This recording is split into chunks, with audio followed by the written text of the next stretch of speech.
Whenever you're ready.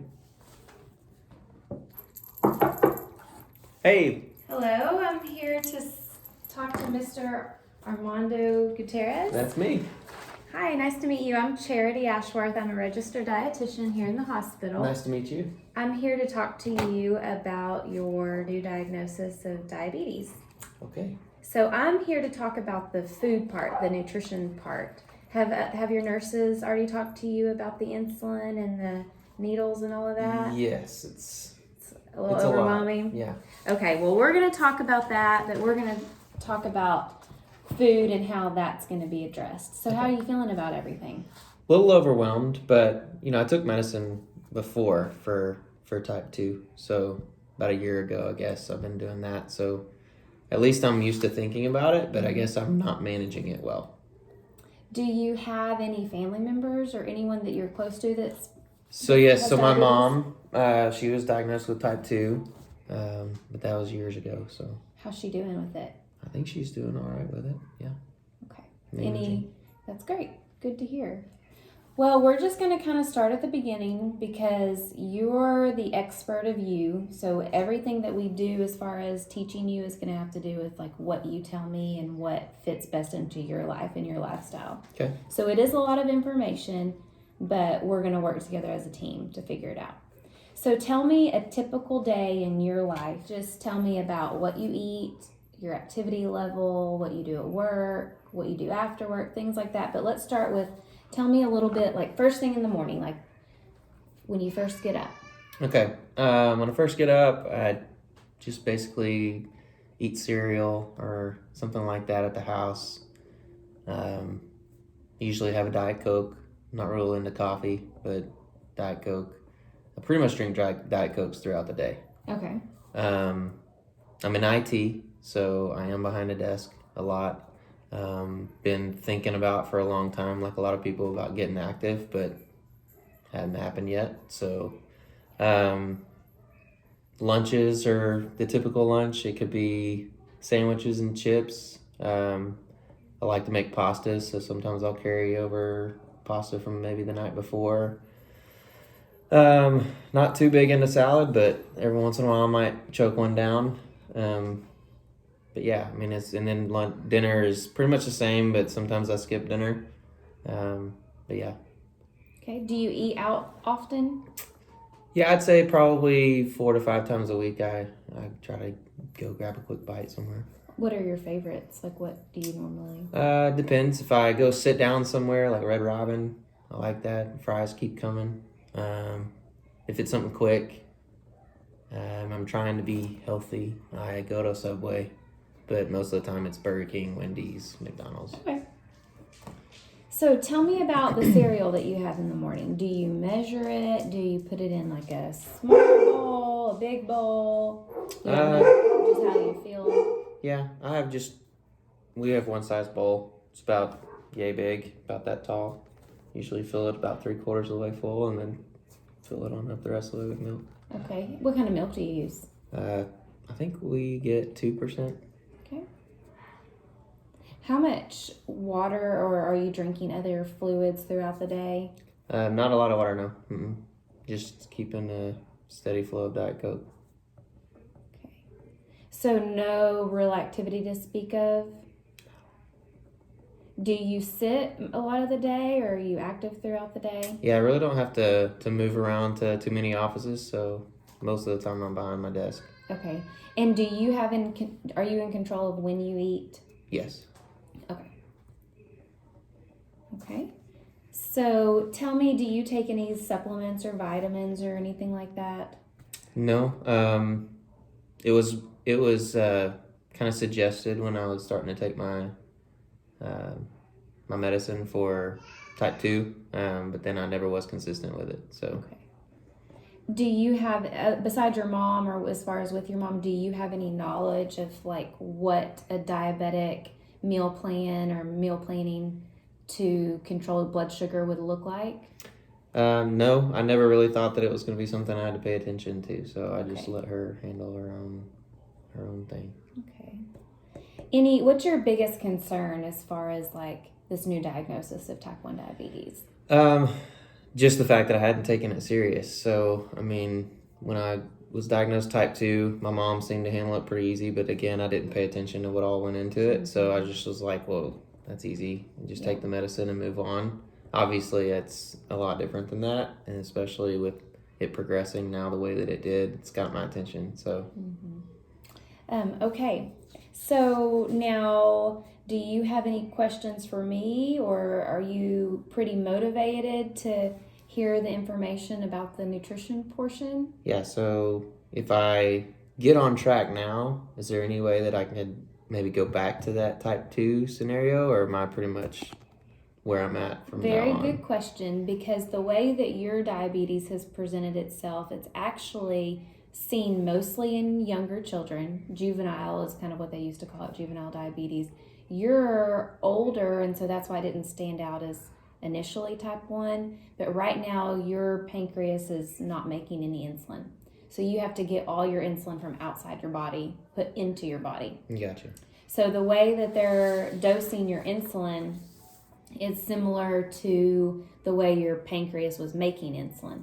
So let's just say before you got diabetes, or developed type 1 diabetes, your insulin was constantly your pancreas was constantly putting a little bit of insulin into your bloodstream. And then when you ate breakfast, it would put a little bit more, and then a little bit more at your next meal, and then more. And so it was just a steady flow, and then with a little bit more when you ate to cover those meals. So now what we're having to do is you're actually going to inject the insulin into your body to act just like this. So you'll take medicine in the morning and at night, and then some insulin every meal based on what you eat. Gotcha. But what you put in your body is going to directly affect how well you're going to manage this disease long term. Gotcha. But the good news is there's very strong research to show us that people who keep their insulin level or their glucose levels well controlled live long, happy, good lives without having complications. So it's overwhelming, but there's good things that can happen if you keep it well controlled. Okay. So how are you feeling? You want to get started? Yeah, let's get started. Okay. So this is your booklet. This is for you to take home with you. I'm going to make some notes in it. I have some information here too about managing low blood sugar. So this is quite a bit of information. So we'll break it down, we'll stop, we'll do whatever we need to do. And this is not the first time that you're going to see this information. This is just kind of like getting started. So it's going to feel like a lot, and that's completely normal. So we're going to talk about healthy eating, what food does inside of your body, maybe some better choices to make you healthier. And then we're going to be talking about carb counting and how that affects your diabetes. And then what carbohydrates are and what foods contain carbohydrates. And then what that translates into as far as the insulin, like I was showing you here. And then, so how do you know how much carb is in the food that you're eating? So we're going to figure out how to read food labels. We'll talk about portion control. And for diabetics, there's been this whole way of calculating how many grams, just to kind of make it simple, how many carbs diabetics need, and then dividing that into serving sizes. So we call it in the diabetic world, food servings are called exchanges. And I like to think of it as money, kind of like a currency. So the food that you eat you have it's like a currency, and then the insulin. Some foods are worth more than others. Exactly, yeah. Some foods are worth more than others. Some foods use up all of your currency at one time, and others don't use quite as much. So we'll kind of learn about that. And then this just goes into more serving sizes. And so you're going to pretty much be an expert about food. All diabetics are. So it's kind of a neat thing that happens. Cool. But like I said, it's going to feel overwhelming, but we're just don't worry about feeling that way. And it's just going to be a process, but we just got to start somewhere. Okay. So just to get started, so basic healthy eating.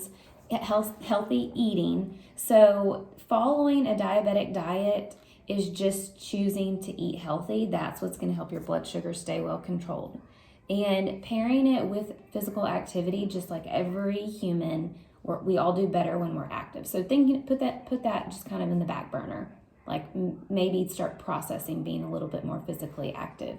So we want to eat a wide variety of foods that give your body energy, vitamins, and minerals, and being sure to know the difference for you is you're going to have to know how much you're eating. So reading food labels, measuring, being able to look foods up on the technology if you can, eating more whole grains, more fruits, more vegetables, more low-fat dairy, and then eating foods that are higher in cholesterol, saturated fat, trans fats, and sodium less often. So that's what every person should be doing, not just diabetics. Gotcha.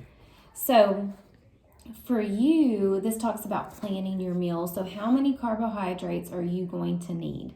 And so this breaks it down into grains, starches, vegetables, fruits, milk, dairy, and then meats and protein, meat substitute.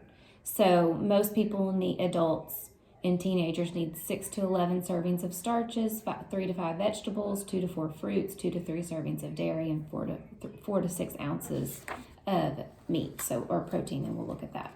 So fiber is important. We'll talk about that later.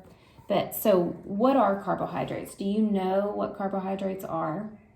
I mean, like, just I remember as a kid playing some sports when I was smaller. Like we would have a soccer game coming up or something, and Mom would make us eat pastas and say, "Need to carb up." Yep. And that's about it. So carbs give our body energy. They do turn into sugar, and that's what our body uses as energy. And then the insulin takes the sugar from our blood and puts it into our cells. So they definitely give our body energy, but now we just have to pay a little bit closer attention, which is what happened to you, is it built up inside your blood and didn't have anywhere to go, and it made you sick. Gotcha. So that's what we want to stay away from. So foods that contain carbs, so carbs is short for carbohydrates, starches, which are bread, cereal, crackers, grains, and pasta, starchy vegetables. So even though these are vegetables, you have to think of them as a carb. You don't no longer think of them as a vegetable. Potatoes, corn, peas, and beans. Wow. Okay. Yep. All fruit. Do you like peas? I do like peas. Well, good. All fruits and fruit juices, milk and yogurt, and sugary foods like candy, regular soda, jelly, sweets, cakes, cookies, pies, ice cream. And then, of course, there's mixtures of these combination foods. And then foods that don't contain carbohydrates. So these foods don't actually raise your blood sugar, but they make you feel full and they provide your body nutrients. So you want to get them in. They just don't necessarily raise your blood sugar. Meats and meat substitutes like eggs and cheese, and then fats and oils. Okay. And then, so we're going to learn something called carb counting. So what they've decided for you is they're going to dose your insulin based on you giving yourself 1 unit of insulin for every 15 grams of carb. So that means before you sit down and eat a meal, you're going to look at that meal and decide how many units of insulin you're going to give yourself, okay? So that's the goal, is we're going to make sure you know how to look at a meal and figure that out. So one way you can figure out how many servings of carbohydrates in a meal is the facts label, the nutrition facts label. So the first place you're going to start is the serving size. So a serving size is 1 cup for this item. So serving size per container is 2.5. So everything listed here tells you what's in 1 cup. If you ate the whole container, you'd have to do some math and figure out how many grams are in 2.5 cups. Yeah. Okay. Got it? Yep. So for you, if you're 1 unit for 15 grams and you only ate 1 cup, you'd have to give yourself like a little over 1.5 units. Yeah. And of course, you kind of want to err on the side of less right now until you figure out your body. Gotcha. So another way is you can use a food list. Like, we know that these servings of carbs, I'll switch over here. Like, this is a food list. So you might want to carry around something like this for a while till you become pretty familiar with it. But like a bagel, a large is about 4 ounces. So a serving size, so everything listed here, this serving size is 15 grams of carb. So a fourth of a bagel is 15 grams. So if you wanted to eat the whole bagel, you'd have to give so each, like I said, each thing listed here, one serving equals 15 grams. So a fourth is a serving. If you want to eat more than that, you're going to have to multiply it. Yes. And then give yourself that amount of insulin. Okay. How much you're actually eating. And that's very important, because if you don't eat that amount, then you're giving yourself too much insulin. But if you eat more than that amount, you're not giving yourself enough insulin. But you'll figure that out. It'd be okay to err maybe on the less side, like you said. Until you kind of figure out how your body reacts. Because there may be some foods that shoot your sugar up a little higher. And then some foods that actually give you a little more leeway. And we'll talk about that later, but sometimes that can be due to fiber. So is there a length of time between when I give myself my insulin and then should I eat and then give myself my insulin? It depends on the insulin, but the insulin you're going to get is called a rapid acting or a fast acting insulin. And so you need to eat within 5 to 10 minutes. Okay. Because it's going to start working pretty quickly. Mm-hmm, yeah. Okay. And we could change it, and there's adjustments you can make. Right. So here's the serving sizes for fruit. So again, you have to pay really close attention to this serving size. And just because it's healthy, like a fruit, doesn't give you free reign to eat as much as you want. Gotcha. So, and you may learn about your body, like certain foods cause certain people's blood sugar to go up. The reason these have smiley faces is because they have more fiber. Juices, so you think about the juice generally doesn't have the pulp or the fiber, so these are going to go into your bloodstream very quickly. So we may come back to those when we're talking about hypoglycemia. Okay. So if you look, dairy, like I mentioned, that's a carbohydrate. So each cup of dairy, which is milk or yogurt, is going to be 1 cup. And then the yogurt, I said milk or yogurt, but I just meant the milk as a cup. And then yogurt is 6 ounces or 2/3 of a cup. And all that's like 15. Everything listed here is 15. That's the, at least it's a serving. Yeah, okay.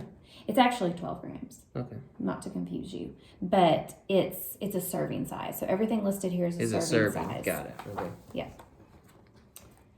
And then dairy-like foods, like if you had a milk allergy and you didn't want, you don't drink milk, it has the option for soy milk. So cool. As long as you know that, and this is kind of like your Bible, like what you look at. And so here's more non-traditional, sugary or more sugar-filled foods. So these are more like the empty calories. These calories don't have as much good stuff for you, so you don't want to eat them as often, and that's just a general rule for everybody. Okay.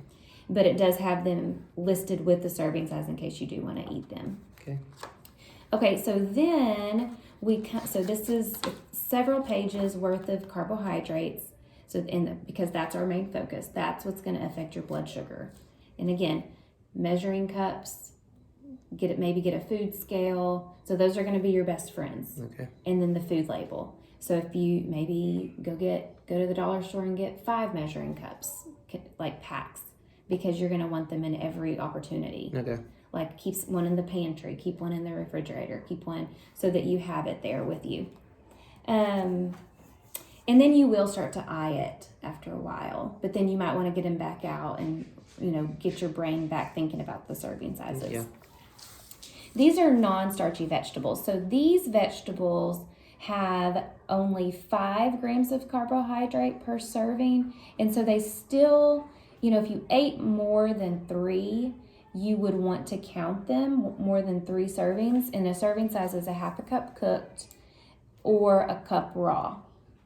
Okay? Okay. So if you have 3 cups of raw vegetables, then you'd want to count it as a carb serving. Gotcha. But you are less likely to eat 3 cups of raw vegetables than a half a cup of cooked vegetables. And this is one of those things that may actually show you different, like once you're checking your blood sugar a lot, you might find that these don't spike your blood sugar as high because of the fiber that they contain and the nutrients that they contain. If I can find some of those that I like, it seems like that's a whole lot. So my Yes, snacking can be on maybe some absolutely. stuff like that. And using this in combination with some of these to make your meal. Mm-hmm. But yes, you're right. This is the volume. I like snacks, so this is good that at least I have an option for. I don't have to totally give up my snacks. Right. No. I just have to change maybe what they are. Right. And then you can find some good little dips that are low carb. And then here's meats and meat substitutes. And these don't affect your blood sugar, but you do have to be more cautious because people with diabetes have a much higher risk of heart disease. So we want to keep your heart healthy. So you do want to have more of the lean meat substitutes. And so each serving is 1 ounce, and that has 7 grams of protein. And you do want to have about 3 servings per meal just to make sure you're getting enough protein in, which is generally about half of what most people eat. Because most people eat 6 to 8 ounces of meat. So that's kind of the serving sizes. And then here's also low carb food. So you might want to take a look at that since you mentioned that about your snacking. Free foods are good to know. Some of the free foods are high in sodium, so just be aware of that. Here's a list of sugar-free drinks or sugar-free things that you can use. Seasonings. So can I still drink my Diet Coke, I guess? You can drink your Diet Coke. I would like for you to drink more water. Okay. Just because the Diet Coke isn't going to affect your blood sugar, but it does have some sodium and some other things in it that I would limit yourself to 1 or 2. Or at least if you drink one, follow it up with some water. Okay. And then here's combination foods. So you think like pizza that has the protein and the carbohydrate together. So it has those serving sizes as well. So, eating out may be a little complicated initially, although sometimes the bigger chains have the nutrition facts online. You can look up carbohydrates, but they may not get as specific. So it may be easier to eat at places where you can order something that's visually similar to what you get at home. So like if you went to Logan's, you could get like a steak with a baked potato and broccoli because, I know a baked potato is about this many servings. Yeah. So once you get more familiar with carbohydrates and food, but this is going to be good because it just kind of broadens what you can eat. So any questions about carbohydrate counting? It does have fast food. No, I think I'm following. Just like you said, I think it's going to take some practice. Getting Just familiar getting out with there it. and doing it. Mm-hmm. Yeah, I think that meal planning is probably going to be one of those things that you'll have to think about. One thing too is the plate method, which I didn't bring a visual for, but if you think about a plate that you eat off of, if you do half of that plate, so if you divided that plate in half, and this is a very common concept. This is actually a universal concept for healthy eating, but you fill it halfway with non-starchy vegetables. Like you mentioned, filling up on these. Mm-hmm. And remember, if you do more than 3 servings, or if you do 3 servings, you do have to count it as a carb.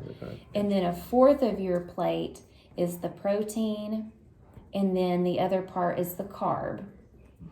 So as long as this is non-starchy, this part could be a combination food. So as long as you have a nice salad, chop up all those vegetables, put some low-fat salad dressing on it, and then you could have a piece of pizza or a few pieces of pizza. Of course, you can know how many carbs based on this right here that has pizza listed right there. Okay. Or, if you do a casserole, you can use the measuring cup and measure. But as long as if you're in a pinch, usually this is going to be a pretty good, that's a carb serving. And then the way they usually have it actually is you could have a fruit for dessert and then a dairy. And that's going to stay within, you'd have your carb serving. So 15, 30, and 45 grams. So that would be giving yourself 3 units of insulin. Gotcha. Okay. So we call that the plate method. And I know you're on the computer a lot, so feel free to do your own research about that if you wanted to. Yeah, absolutely. And then one important thing that I want to go over as well is low blood sugar, because low blood sugar is very dangerous for diabetics.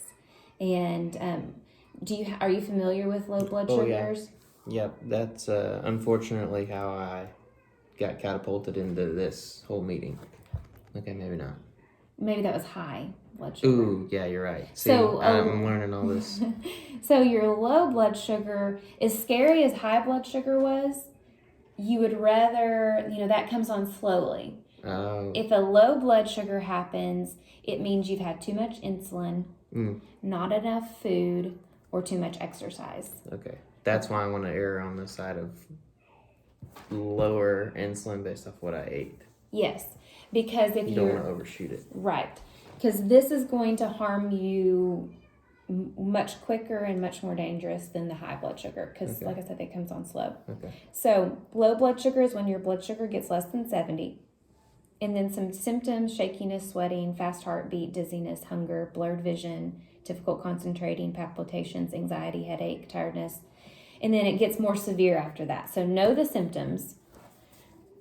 Very important that you know the symptoms. And then realize that these can be similar to high blood sugar. So if you're in a situation where you're having some symptoms and you can check your blood sugar, check your blood sugar. If you're in a situation where you can't, eat. Okay. You'd much rather assume that it's low than high. So the cause of a low blood sugar, like I said, taking too much insulin or medicine, having more activity or exercise than usual, missing a meal or eating less than usual, drinking alcohol on an empty stomach. So how do you treat it? So we call it the 15-15 or the rule of 15 because you treat it with 15 grams of carbohydrates, preferably something that's pure sugar.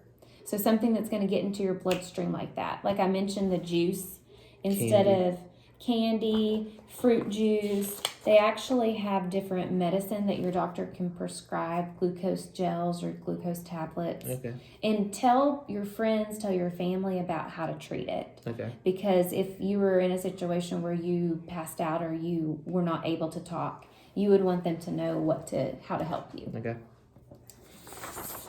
And then here's some things to remember: is to wear an identification bracelet or necklace, carry a source of sugar with you, check your blood glucose before driving, and never drive when you are low. And call your provider if you have repeated low blood sugar, because that could be a sign they need to adjust your medicine. Okay. So that's low blood sugar. And like I said, all of this is for you to take home with you. And this is just the start of our discussion. So, and one thing I would encourage you to do while you're here in the hospital is continue to watch the meals that they serve you, because those are going to be a good example of things you could have at home in portion sizes. Gotcha. And while the nurses are still training you. Okay. So do you have any questions? I mean, I'm sure I do, but nothing right now that I can think of. Well, thank you, and it's a pleasure. And let's meet again in, let's say, 2 weeks. Let you get home and get settled and see how things are going.